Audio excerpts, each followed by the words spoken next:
अस्सलाम वालेकुम नाजरीन, मैं हूँ वजिया ज़ुबैर। नाज़रीन, मेरे पास ख़वातीन की कॉल आती है, उनसे बातचीत होती है। तो सबसे बड़ा जो मसला ख़वातीन का है वो है टाइम। यानी वो घर को, बच्चों को, शौहर को, ससुराल वालों को सबको टाइम दे देती हैं, लेकिन उनके पास अपने लिए टाइम नहीं होता। वो अपने लिए कुछ नहीं कर पा रही होती हैं। अच्छा, फिर अलमिया क्या है कि इन सबको टाइम देने के बावजूद, यानी शौहर, बच्चे, ससुराल, इन सबको टाइम देने के बावजूद ये सब आपके अपने भी नहीं हैं। यानी बच्चे जो हैं, आपको लगता है कि बच्चे आपको उस समय मोहब्बत नहीं करते, आपकी बात नहीं मानते। शौहर जो है वो आपका ख्याल नहीं रखते, आपसे मोहब्बत नहीं करते। ससुराल में भी आपकी अहमियत नहीं है। अब पता है इसकी वजह क्या है? इसकी वजह ये कि आप अपने आप को टाइम नहीं दे रही हैं। जब तक आप अपने आप को टाइम नहीं देंगी, लोग भी आपको टाइम नहीं देंगे। अपने आप को मनवाना आपका काम है।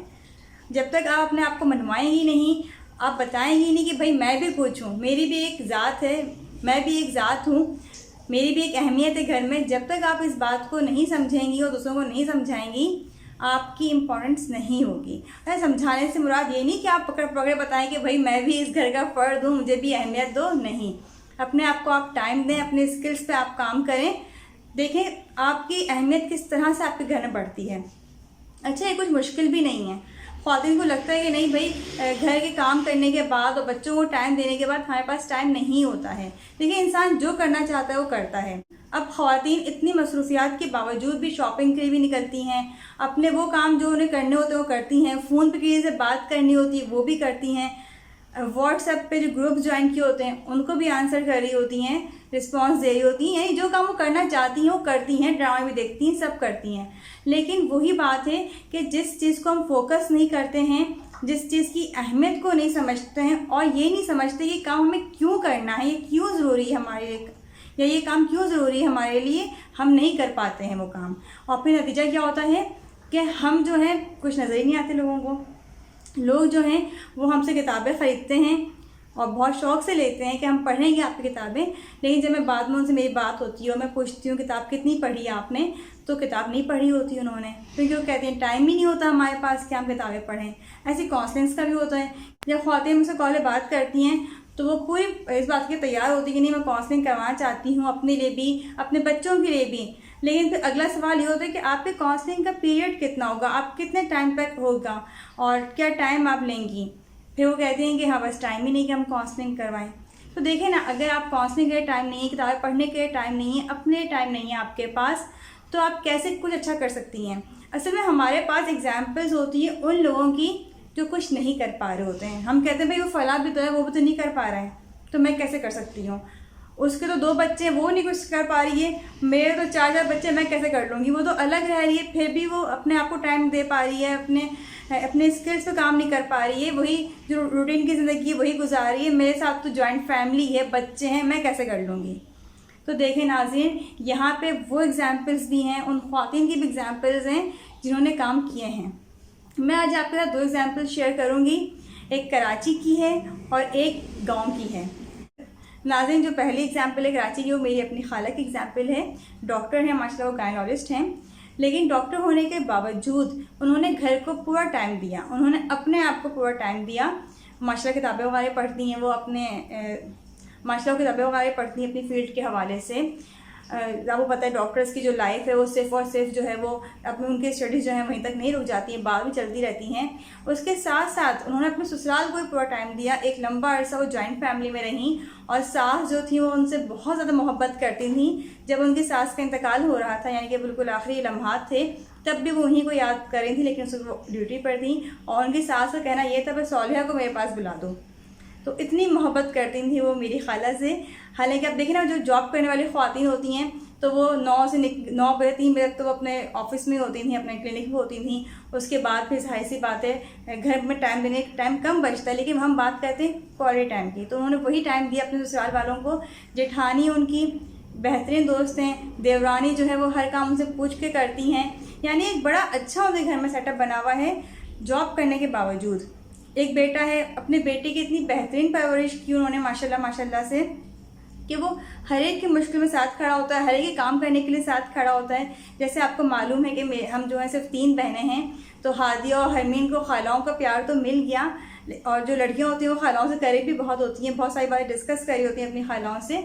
लेकिन अली को एक मामू वाला प्यार नहीं मिल रहा था, लेकिन अल्हम्दुलिल्लाह वलीद ने, जो मेरी खाला का बेटा है, उसने वो कमी पूरी की।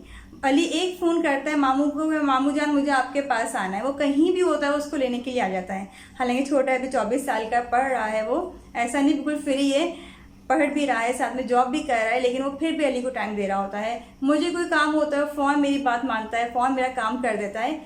उन्होंने उसकी परवरिश इस तरह से की, जॉब करने के बावजूद उन्होंने हर चीज़ को मुकम्मल टाइम दिया, अपने आप को टाइम दिया, अपनी फैमिली को टाइम दिया।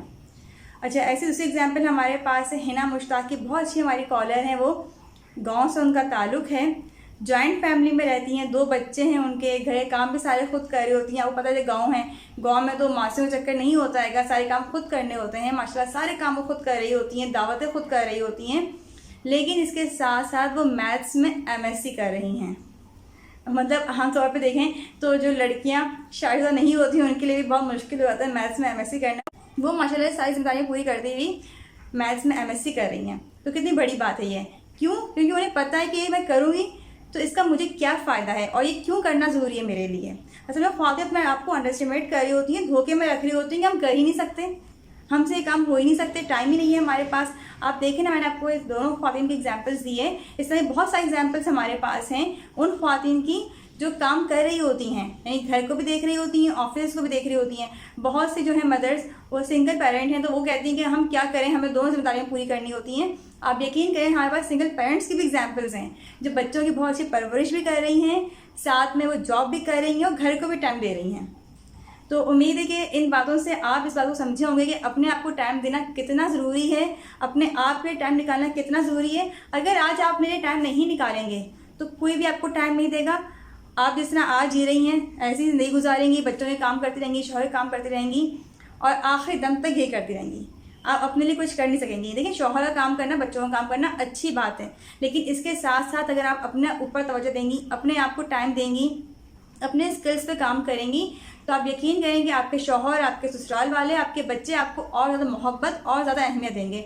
हम देखते हैं ख़ासतौर पर पाकिस्तान से बाहर कि जो ख़वातीन हैं, वो हम देखते हैं पाकिस्तान से बाहर ख़ासतौर पर जो ख़वातीन हैं वो किस तरह की लाइफ गुजारी होती है। यानी वहाँ पर उनके लिए जॉब करना भी ज़रूरी होता है। अच्छा, मेड्स का भी वहाँ पे नहीं है, मेड्स भी नहीं रखते वहाँ पे, घर के काम भी खुद कर रही होती हैं, सेविंग भी कर रही होती हैं, बच्चों की बहुत अच्छी तरबियत भी कर रही होती हैं।